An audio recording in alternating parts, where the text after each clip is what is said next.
Bonjour à tous, si ça vous va on démarre. Moi je suis François Moret d'Éloie, je vais vous parler installation, transmission agricole, je vais vous parler profil de porteurs de projets aussi, qui sont les candidats à l'installation qu'on connaît chez Éloie et qui cherchent à s'installer, quel type de ferme ils souhaitent également. Peut-être avant de démarrer, j'aimerais bien faire un petit tour de table. Je vais vous passer le micro pour savoir un petit peu qui y a dans l'assemblée. C'est toujours intéressant de savoir quelles sont les personnes qui sont ici, parce que ça me permet aussi de savoir ce qui vous intéresse et comment est-ce qu'on peut engager la discussion. Alors je ne vous passe pas le micro parce qu'on s'est vu tout à l'heure. Merci. Bonjour, alors moi je viens parce que je m'intéresse à ce qui va toucher à l'installation, comme j'aimerais m'installer, mais moi je vais devoir tout créer parce que je ne souhaite pas reprendre. Donc voilà, à voir ce qu'il peut y avoir en rapport avec ça. Merci. Je vous passe également.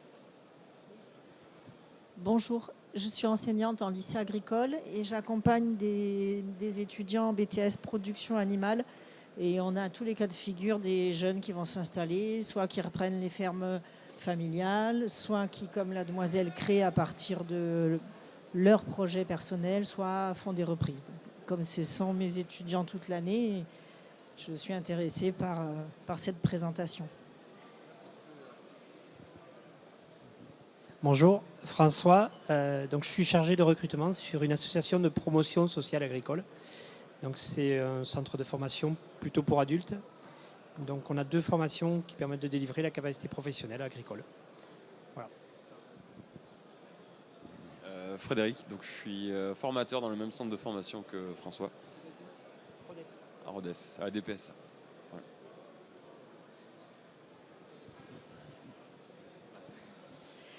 Bonjour, nous 3 on vient d'une école d'ingénieur agricole.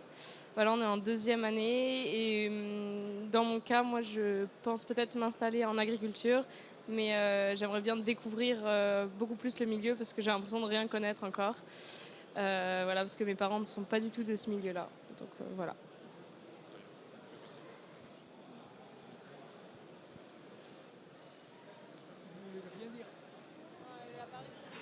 Ok. Bonjour, moi je ne suis pas candidat à l'installation, vous en doutez. En revanche, je suis inspecteur de l'enseignement agricole et je suis intéressé effectivement par voilà, ce que vous allez développer.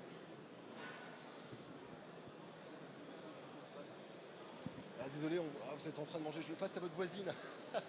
Merci. Bonjour, moi je travaille à la DRAF, donc c'est le ministère de l'Agriculture en région et je m'occupe entre autres d'agroécologie. Bonjour, bonjour Alain. Donc Philippe Janot, moi je suis enseignant-chercheur en économie à VetaGrossup, à Clermont là. Et je mène des travaux de recherche sur l'installation et particulièrement sur l'installation aidée. Donc ce que vous allez présenter m'intéresse parce que moi j'ai analysé les profils de 1400 installés, aidés avec les aides dans le Puy-de-Dôme depuis entre 2007 et 2022. Voilà, on est en train de traiter les données, sans doute. Mais parce que vous avez peut-être des profils de gens qui sont installés sans les aides, peut-être, je sais pas. Merci. Bonjour, Églantine Thierry. Je travaille actuellement pour Ferme en Vie et en parallèle, j'ai aussi un projet d'installation. Donc ça m'intéresse aussi de savoir quels sont les autres candidats parce qu'à l'avenir, je compte aussi m'installer. Et je suis hors cadre familial et ingé agro. Alors je suis basée à Bordeaux, mais je pense à une installation dans le Morvan. Rien à voir. J'ai quand même me présenter ? Pour les autres. Pour les autres. Donc Bernard Perrin, je suis bénévole à Terre de Liens, mais je suis aussi propriétaire foncier par héritage. Donc j'aurai une ferme à céder à court terme. Bonjour, Claire Faraco, chargée de mission chez Terre de Liens et la question des porteurs de projets, ça m'intéresse. Est-ce que vous voulez vous joindre à nous, messieurs ? Non ? Okay. Bon, du coup, merci à tous pour vous être présentés. Il y a effectivement pas mal de points de vue assez différents mais complémentaires sur ces sujets-là. Peut-être pour présenter Éloi, donc du coup moi je suis l'un des 2 cofondateurs avec Maxime Pavlac. On a créé Éloi en 2019 comme une société à mission avec l'enjeu de pouvoir œuvrer sur ces sujets à la fois de transmission agricole, d'installation de jeunes porteurs de projets et d'évolution vers des pratiques agroécologiques.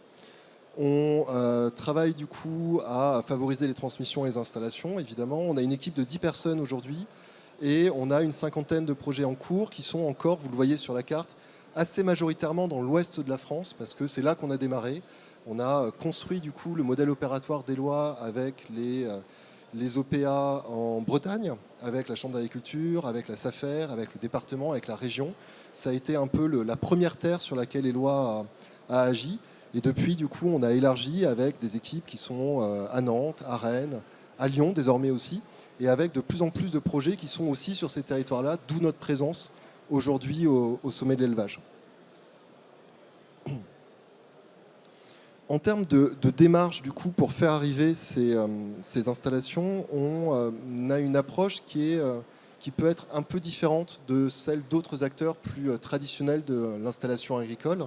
Aujourd'hui, on sait que les enjeux de transmission et d'installation se sont complexifiés. On a, d'une part, évidemment, et tout le monde est au courant, cette barrière démographique qui nous attend avec près de la moitié du coup de la population d'exploitants agricoles qui s'apprête à prendre sa retraite dans les 5 à 10 ans. On a de l'autre côté, effectivement, et on va le voir, une population de jeunes qui veulent s'installer, sauf qu'on a de plus en plus d'écart entre ces 2 populations aujourd'hui, et on le verra du coup dans les statistiques, ça sera intéressant de voir les vôtres, monsieur, mais une partie significative de porteurs de projets, de candidats à l'installation, qui ne sont pas issus du monde agricole, qui y viennent parfois en deuxième intention, et qui ont, du coup, de fait de ça aussi, des projets d'installation dont les caractéristiques ne correspondent pas toujours aux caractéristiques des fermes en transmission. Projets qui peuvent être pas nécessairement sur les mêmes productions agricoles, qui peuvent être pas nécessairement sur les mêmes tailles, et aussi parfois pas nécessairement sur les mêmes budgets. Ce qui fait qu'aujourd'hui, on a des populations finalement qui ne sont pas très différentes entre les cédants d'un côté et les candidats à l'installation de l'autre, mais beaucoup de viscosité entre ces 2 populations et souvent des transmissions qui ne se font pas. On a à peu près un agrandissement aujourd'hui pour une transmission.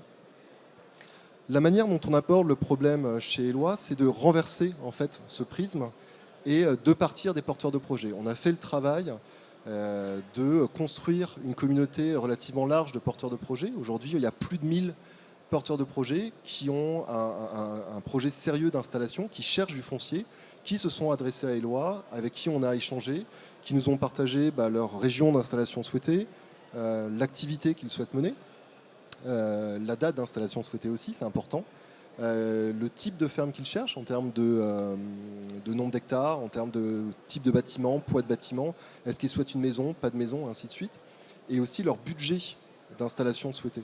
Combien ils peuvent allouer à l'acquisition de bâtiments pour que leur plan d'affaires reste viable et rentable du coup dans les premières années. Aujourd'hui, du coup, plutôt que de chercher un acquéreur pour une ferme telle qu'elle existe aujourd'hui, on va plutôt nous partir de la connaissance de projets d'installation qui sont avérés, qui sont effectifs sur un territoire, pour engager des discussions avec un cédant qui vient vers nous en lui disant, voilà, aujourd'hui, vous avez une activité, mettons bovin-lait, c'est quand même une activité qu'on retrouve beaucoup sur les exposants du salon aujourd'hui. On sait qu'aujourd'hui, il y a moins de repreneurs en bovin-lait qu'il n'y a de cédants en bovin-lait.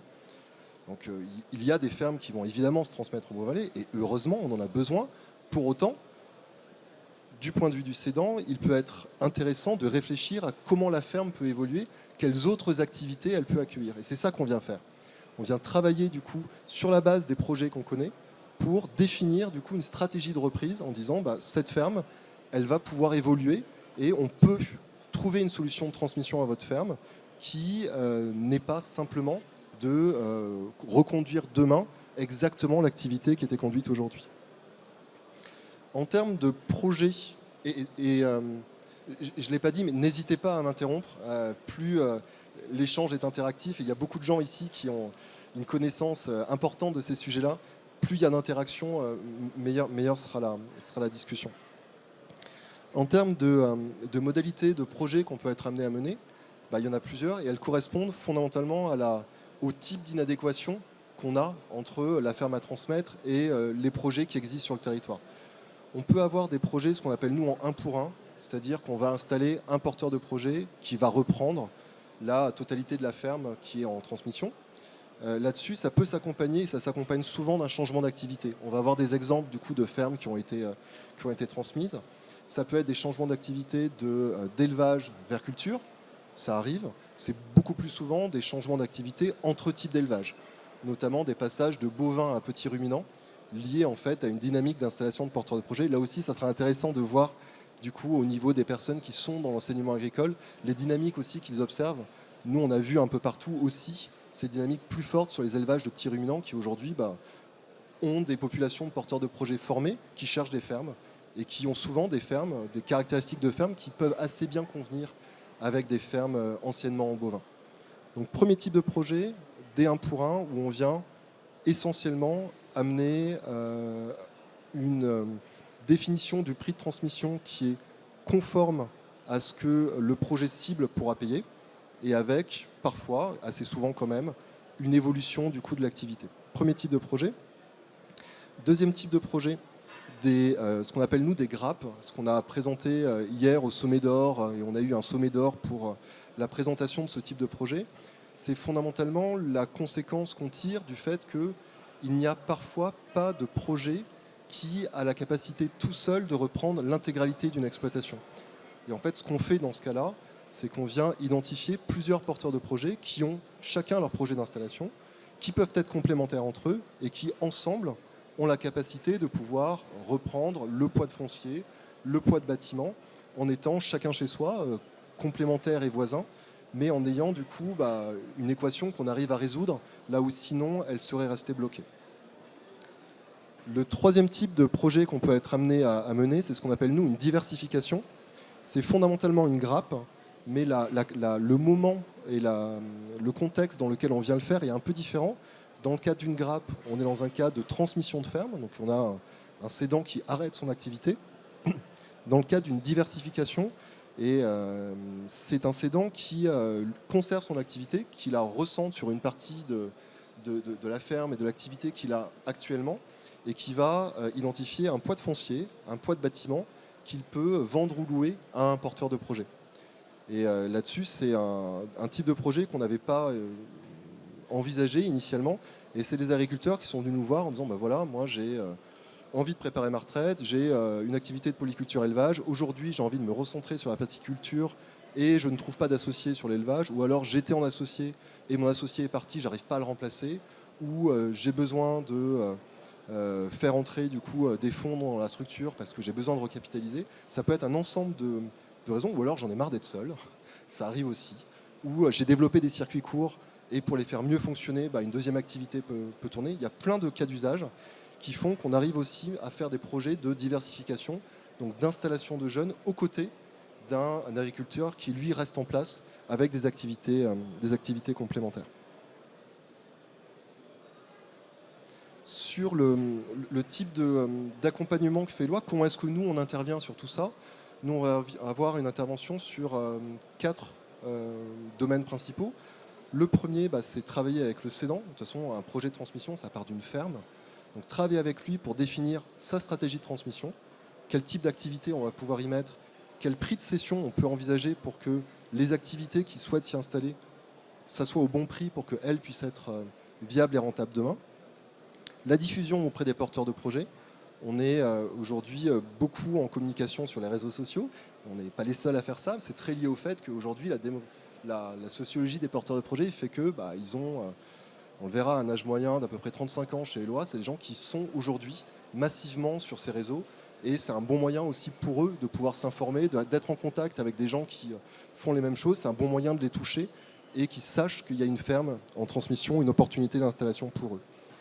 Mise en relation avec les porteurs de projets, qu'on est venu qualifier en amont pour s'assurer qu'on fait perdre leur temps à personne, ni aux cédants, ni aux porteurs de projets. On a trop de cédants avec qui on échange, qui ont été en discussion avec des porteurs de projets qui soit étaient un peu rêveurs, soit étaient très très loin de pouvoir réunir le financement nécessaire pour reprendre la ferme, soit n'avaient pas les compétences techniques. Donc nous, on vient s'assurer de tout ça en amont, parce que sinon tout le monde perd son temps. Et puis ensuite, on vient accompagner l'ensemble, les porteurs de projets, les cédants, au long du processus d'installation effectif qui est long, qui nécessite de passer devant les SAFER, devant les notaires, de passer aussi par des phases de financement bancaire notamment. Et donc on vient les accompagner sur toutes ces phases-là également. Est-ce que sur ces parties-là, il y a des questions, vous les gardez pour la fin ou il n'y en a pas? Ouais. Si c'est plus intéressant au fil de l'eau, je pose des questions au fil de l'eau. Donc ça représente combien de cédants, combien de porteurs de projets? Enfin, vous l'avez dit, une cinquantaine de transmissions en cours, mais combien de personnes accompagnées? Donc aujourd'hui, effectivement, on travaille sur une cinquantaine de projets en cours, qui sont ceux qui étaient sur la carte. La cinquantaine de projets en cours, ça représente un peu plus de 50 porteurs de projets, parce qu'il y a des projets où il y a un seul porteur de projet, des projets où on en a plusieurs. Et effectivement, aujourd'hui, on a plus de porteurs de projets qui cherchent à s'installer que de fermes qu'on a identifiées. Aussi lié au fait qu'il est, entre guillemets, plus facile d'identifier via des modalités réseaux sociaux des porteurs de projets que des fermes, où là, il y a beaucoup plus un travail de terrain, d'aller rencontrer, d'aller identifier. Aujourd'hui, mais je pense que côté Terre de Liens, il y a cette même problématique.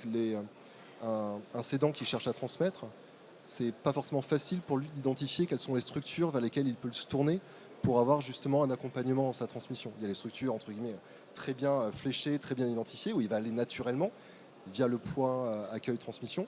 Après, sur le reste, il y a un travail effectivement de se faire connaître et reconnaître de ces acteurs-là pour qu'aussi ils identifient la solution.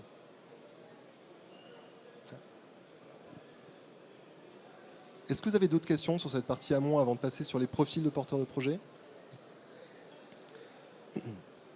Donc sur les porteurs de projets que Eloi accompagne, on vient, je vous le disais, du coup, il y a toute une phase de présélection. On vient nous s'assurer qu'ils sont bien dans les prérequis de l'installation agricole, c'est-à-dire des porteurs de projets qui ont une capacité agricole et qui sont accompagnés dans leur projet d'installation. On ne porte pas chez Eloi l'accompagnement agronomique. Il y a des structures du coup qui ont une compétence connue et reconnue pour faire ça. On va venir travailler en synergie avec ces structures, avec les chambres d'agriculture, avec les GAB, pour pouvoir apporter ça aux porteurs de projets. Et nous, on a besoin de s'assurer qu'ils sont bien du coup inscrits dans ce cadre-là pour pouvoir gérer la dimension agricole et technique de leur projet.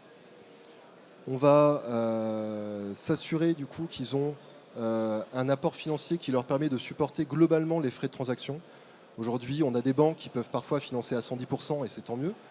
Malheureusement, les situations deviennent de plus en plus tendues, et le fait de pouvoir, au niveau du porteur de projet, porter les frais de transaction, qui sont notamment les frais de notaire, ça permet de s'assurer qu'on a des projets qui ont le maximum de chances d'aller au bout. Et effectivement, on vient préqualifier en amont, on vient s'assurer du coup qu'il y a une bonne adéquation, on vient notamment faire toutes des phases de prévisite en amont, de faire se rencontrer les porteurs de projets et les cédants, via notamment des prises de vue qu'on vient faire sur place pour qu'il n'y ait pas de surprise. En fait, encore une fois, le but est de ne pas générer de frustration et de déception côté cédant. On a trop de cédants qui aujourd'hui ont été dans des parcours de transmission où ils ont rencontré des porteurs de projets qui n'ont pas pu, n'ont pas su aller au bout, n'ont pas voulu aller au bout. Nous, on vient... on n'a pas de garantie à 100% évidemment, mais on vient s'assurer que lorsqu'on fait cette rencontre, elle se fasse sur des bases qui soient saines pour tout le monde. En termes de profil un petit peu, et là-dessus ça sera intéressant de voir si on est sur des chiffres proches ou pas. Vous me direz du coup les écarts, et j'imagine qu'il y en a nécessairement. On n'a pas vocation à être 100% représentatif. Aujourd'hui, on est sur des porteurs de projets qui ont en moyenne 35 ans, donc c'est... Là-dedans, il y a des personnes qui souvent se sont formées en deuxième intention, ou alors qui ont eu une formation agricole puis qui ont fait autre chose avant. On a un tiers de femmes, et on a de manière certainement disproportionnée par rapport à la base un peu plus moyennée, des personnes qui sont non issues du monde agricole. Aujourd'hui, c'est à peu près 1 sur 2 de porteurs de projets au global qui n'est pas issu du monde agricole, qui cherche à s'installer. Dans les porteurs de projets qui s'adressent à Éloi, on est plutôt à 2 sur 3 aujourd'hui, mais très lié au fait qu'on a un positionnement et un discours qui parle certainement principalement à ce type de porteurs de projet. Une grande majorité cherche à être en bio, pas tous. Il y a des activités, on le sait, qui sont plus compliquées économiquement en bio, notamment ici, au sommet le bovin allaitant. Donc on a 100% des projets par contre qui sont signataires d'une charte d'engagement agroécologique. Par contre, tous n'ont pas nécessairement un projet d'installation en bio. On a nous par contre une règle qu'on se fixe et qui fait partie de la charte que toutes les fermes qui sont initialement en bio sont transmises sur des projets en bio. Et on a des porteurs de projets qui peuvent être parfois, et je trouve que c'est intéressant aussi de voir ce côté-là du prisme, des recherches qui sont déjà longues. On a près de la moitié, ou plus de la moitié, donc plus de la moitié de porteurs de projets qui ont déjà plus d'1 an de recherche de ferme derrière eux avant de s'adresser à nous. Donc on a tous en tête spontanément la recherche de porteurs de projets côté cédant, et on sait qu'elle est difficile. De l'autre côté, c'est pas simple non plus, puisqu'on a parfois des recherches actives qui durent relativement longtemps.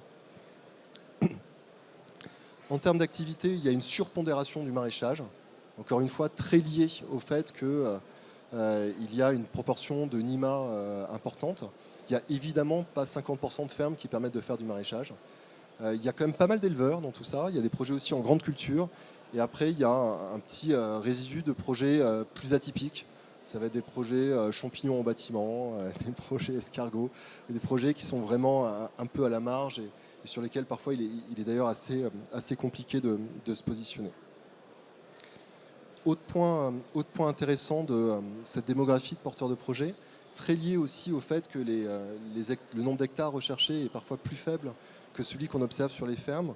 On a une part très importante d'environ à peu près 3 sur 4 de porteurs de projets qui vont chercher à capter plus de valeur ajoutée, soit par la transformation, soit par des circuits courts. Là encore, je pense qu'on rejoint pas mal du coup des statistiques qu'on peut avoir chez d'autres acteurs, et là-dessus, évidemment, c'est une réalité qui est bien plus large que celle des lois. Sur la dimension géographique, là-dessus, c'est un point qui est assez intéressant et encore une fois qui est très lié à cette évolution sociologique. On a aujourd'hui des porteurs de projets qui sont très mobiles. Nous, on a fait le choix de faire de construire une communauté vraiment nationale de porteurs de projets. Et en fait, on voit qu'on a des porteurs de projets, notamment non issus de monde agricole, encore une fois, qui vont chercher à s'installer dans des régions dans lesquelles ils n'habitent pas. Donc là, on a des projets en cours en ce moment d'installation en Bretagne d'un Alsacien, en Pays de la Loire d'un Nordiste. Et c'est des choses qu'on voit de plus en plus, qui nécessitent vraiment, encore une fois, de partir du projet d'installation. Et c'est le projet d'installation ancré sur son territoire qui permet ensuite de pouvoir parler à des gens qui, parfois, vont faire la moitié de la France pour aller se relocaliser. En termes de comment voient les choses les porteurs de projets à qui on s'adresse,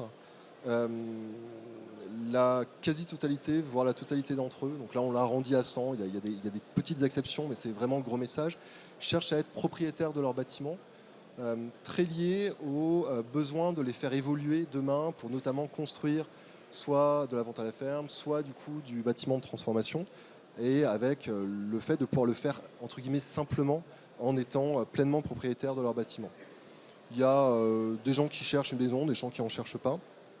On a une part relativement faible d'entre eux qui souhaitent se porter acquéreurs du foncier.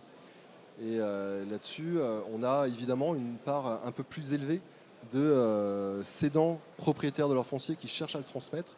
Du coup, dans ce monde-là, nous, on a travaillé à monter des partenariats avec des structures de portage.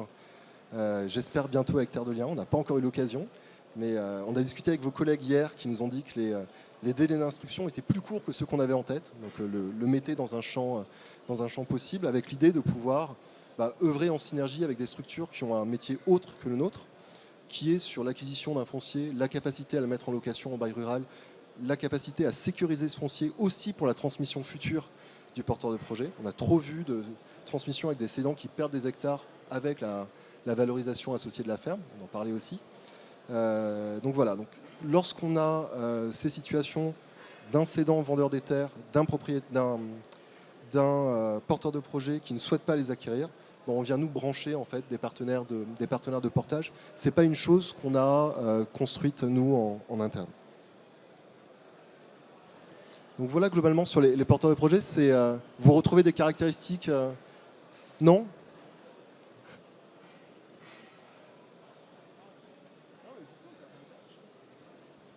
Non, mais enfin, en tout cas, moi, je travaille sur l'installation aidée.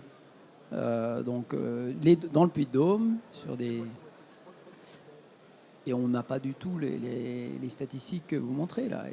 Il y a 20% de bio, là vous en avez 80. Bon, c'est aussi avec votre charte voilà, vous triez comme ça. Sur les NIMA, non, tout est quasiment inversé. Voilà, donc là vous avez énormément de maraîchage. Puy-de-Dôme, c'est 5% sur la période 2007-2010. Et si on prend les périodes suivantes, comme ça, des blocs de 3-4 ans, aujourd'hui, on doit être à 6%. Donc le maraîchage, ça reste marginal. C'est hyper intéressant. Effectivement, dans un monde où il y a, comme vous le dites, un biais à l'entrée qui est lié à qui on est, et aussi lié au fait que, étant beaucoup plus récent sur les projets locaux, on a une base de porteurs de projets qui géographiquement est sur des territoires qui ne sont pas nécessairement ceux-là. Non, après, j'avais une question, c'est sur le prix. Vous ne parlez pas du tout de prix, combien ça coûte de s'installer. Voilà. Est-ce que vous avez des données sur combien ça coûte? À la reprise, voilà, moi, par exemple, dans la statistique que je fais, j'ai un prix, je sais combien ça coûte à la reprise. Les dossiers, ils disent, voilà, le coût, et en moyenne, le coût, c'est 80 000 €. Qu'on soit en société, en individuel. S'installer en agriculture, c'est 80 000 €. Après, on prend en compte les 4 années qui suivent l'installation, parce qu'on sait que derrière, il y a des investissements qui sont directement liés à l'installation. Et les dossiers, ils sont calibrés sur 4 ans. Vous rajoutez à peu près 190 000 € en moyenne. Après, c'est très variable. Sur les 4 ans, ouais. Sur les 4 ans, c'est 180 000 €. Donc, globalement, une installation, c'est 270 000, enfin, à peu près 270 000 €.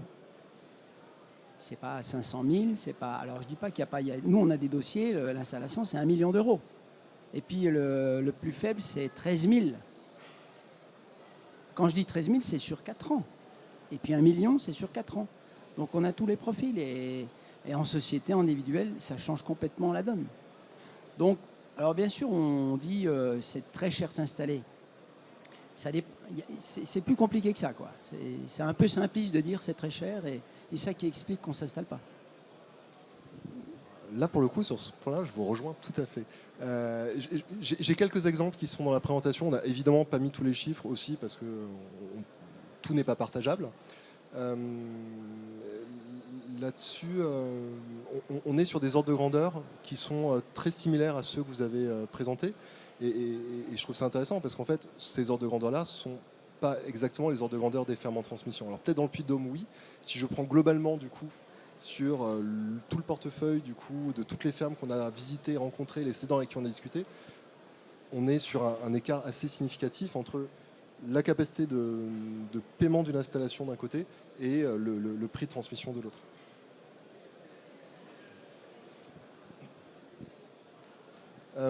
En termes de... pour poursuivre, du coup, c'est un peu l'autre face du coup, de cette équation sur quelles sont les caractéristiques des ateliers. Alors, on a volontairement été assez schématique pour pas tous les décrire du coup, dans le détail, mais ce qu'on voit, du coup, c'est qu'on a derrière du coup,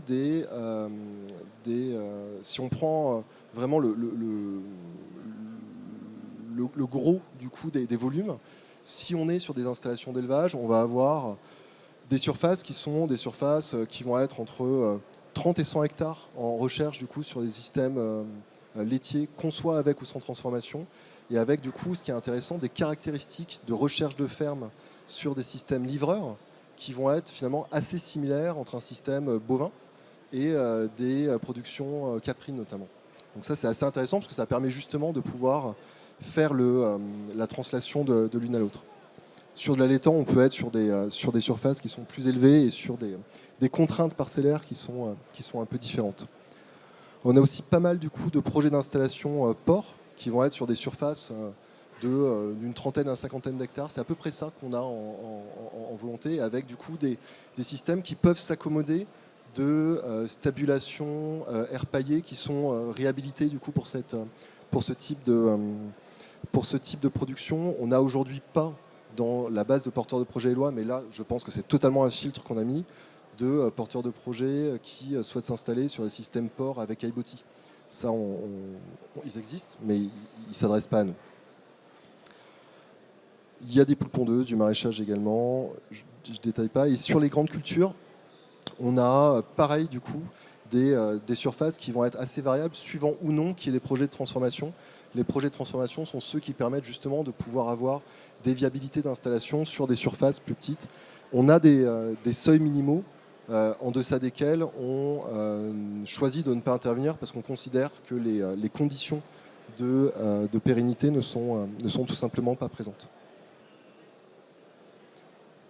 Peut-être partager quelques exemples du coup de comment ces installations se font, sur quel type de projet et comment ça a permis de faire évoluer du coup les caractéristiques d'une ferme. Alors c'est là qu'on a une petite vidéo, j'espère que le son va à peu près marcher.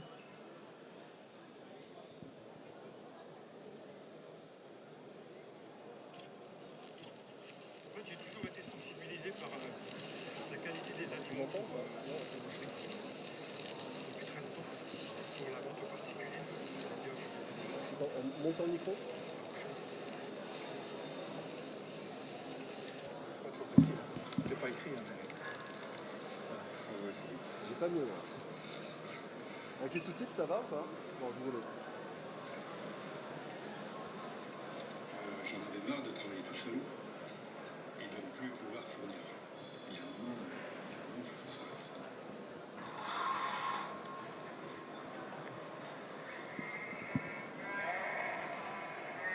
J'ai fait 5 ans en tant que libraire, un petit peu partout en France, et j'ai fait un gros burn-out avec une remise en question totale de mon métier. Et je voulais faire autre chose et revenir à la terre.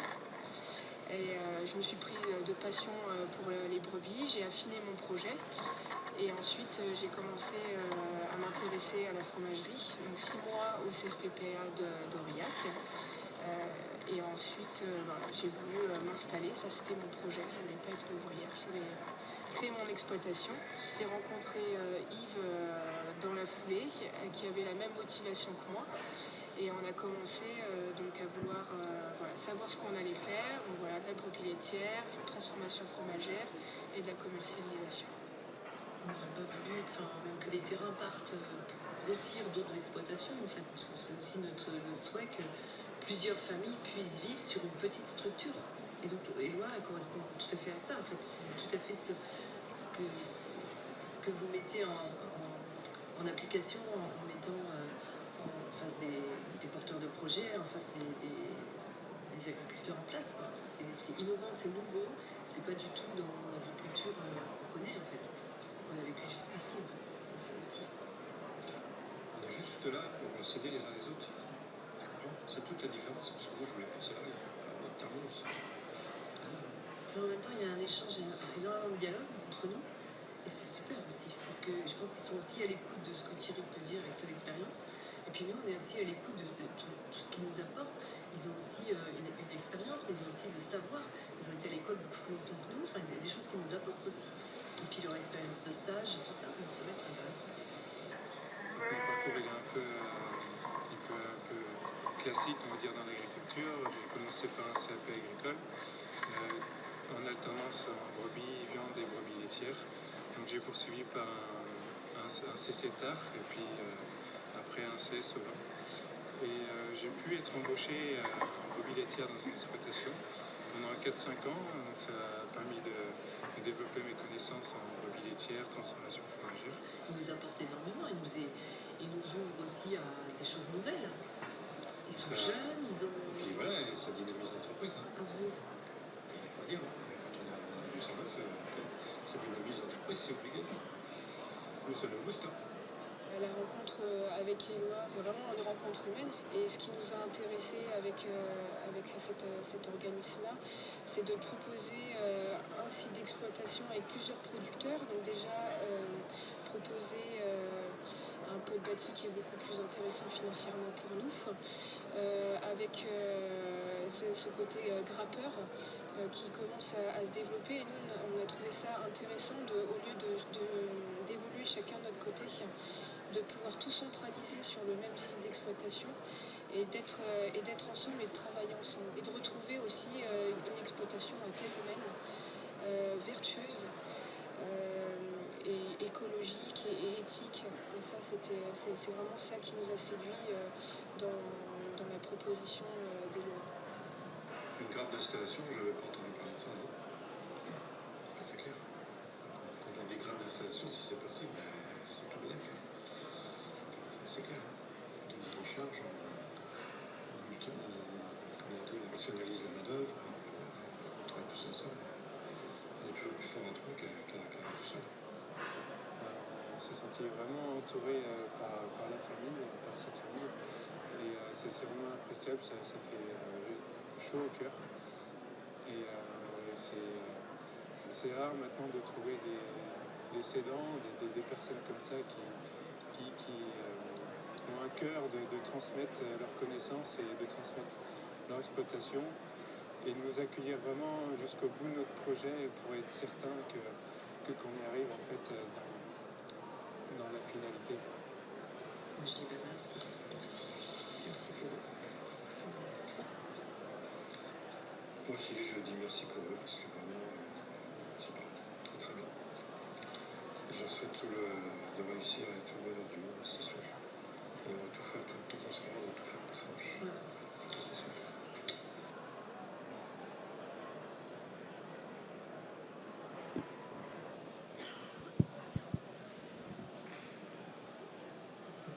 Je vérifie que le micro est un peu fort. Du coup. Ouais, super.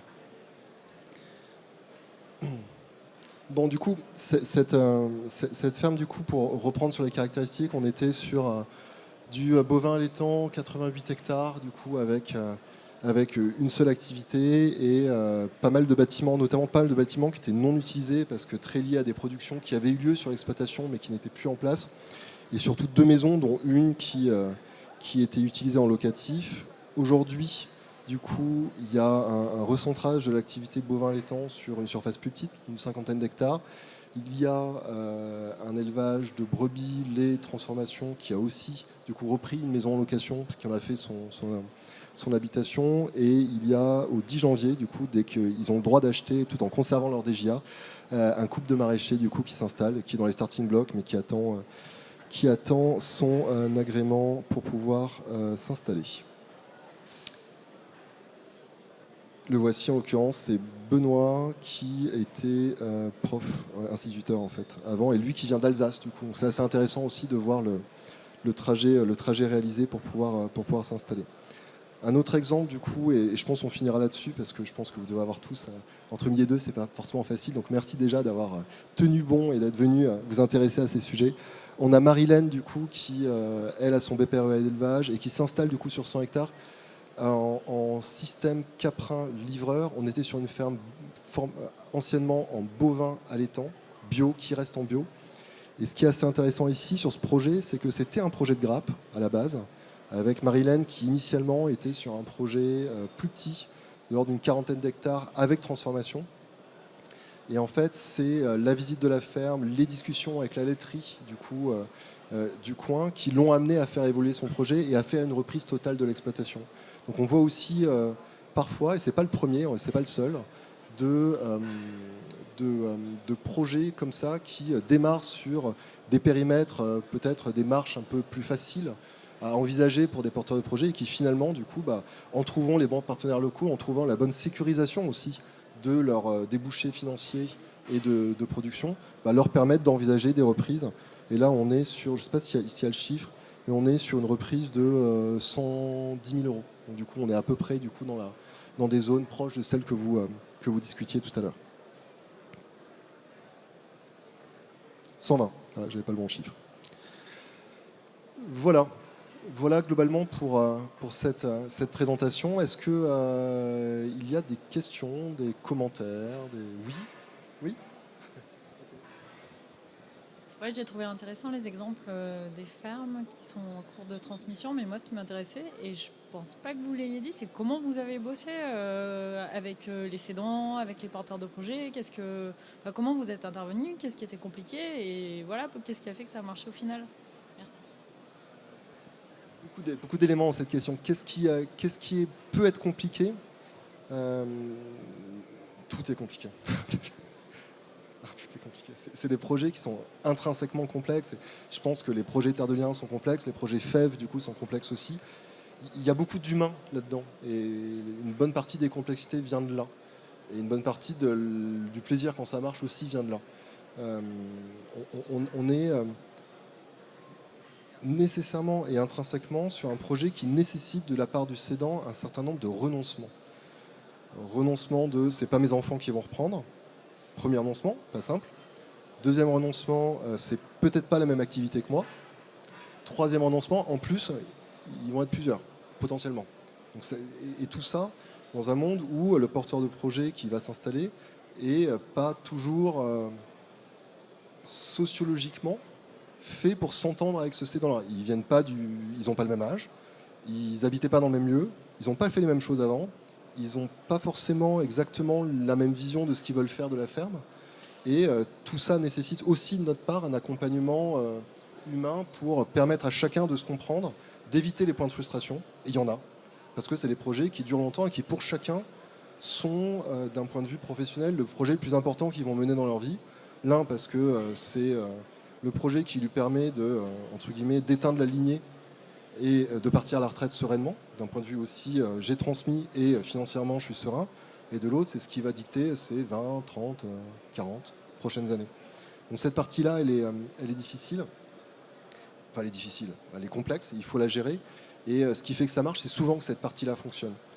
Et pour que ça marche, pour moi il faut que ça fonctionne, et il faut que le cadrage amont fonctionne. Donc le fait de se dire il ne faut pas que les bâtiments de cette ferme coûtent plus de 100, 110, 120 si on veut faire cette activité-là. Sinon, il n'y a aucune chance que le porteur de projet soit rentable. Ou alors on s'adresse à un porteur de projet qui a un énorme apport et qui en fait pas de problème d'argent, mais il n'y en a pas beaucoup. Et ça, ces éléments de cadrage-là sont des éléments qui pour moi sont déterminants dans la capacité de ces projets d'aller au bout. Et après, pour que ça fonctionne, il faut que tout l'écosystème du coup travaille dans le même sens. On ne travaille jamais tout seul. On va travailler avec les chambres d'agriculture, on va travailler avec les GAB, on va travailler avec les SAFER. On demande qu'à travailler avec toutes les structures associatives qui sont autour de tout ça, parce qu'en fait, fondamentalement, tout seul, on fait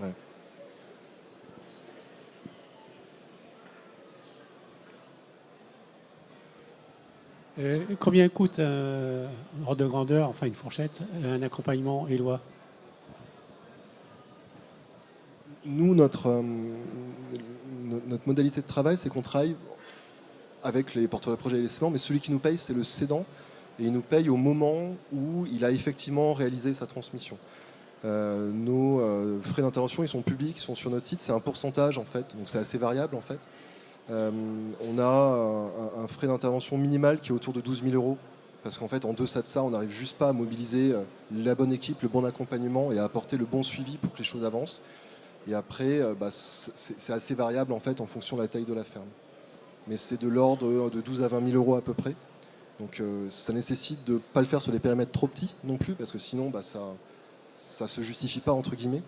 Et l'idée pour nous, c'est de pouvoir apporter ce qui est nécessaire d'apporter en termes d'accompagnement. On sait désormais que pour que ces projets avancent, il y a besoin d'être présent pendant une période qui souvent va de 9 pour les projets les plus rapides, mais c'est vraiment les plus rapides. Souvent c'est plutôt à partir de 12 et jusqu'à 18 mois pour certains. Donc il y a du temps à passer pour faire arriver les choses.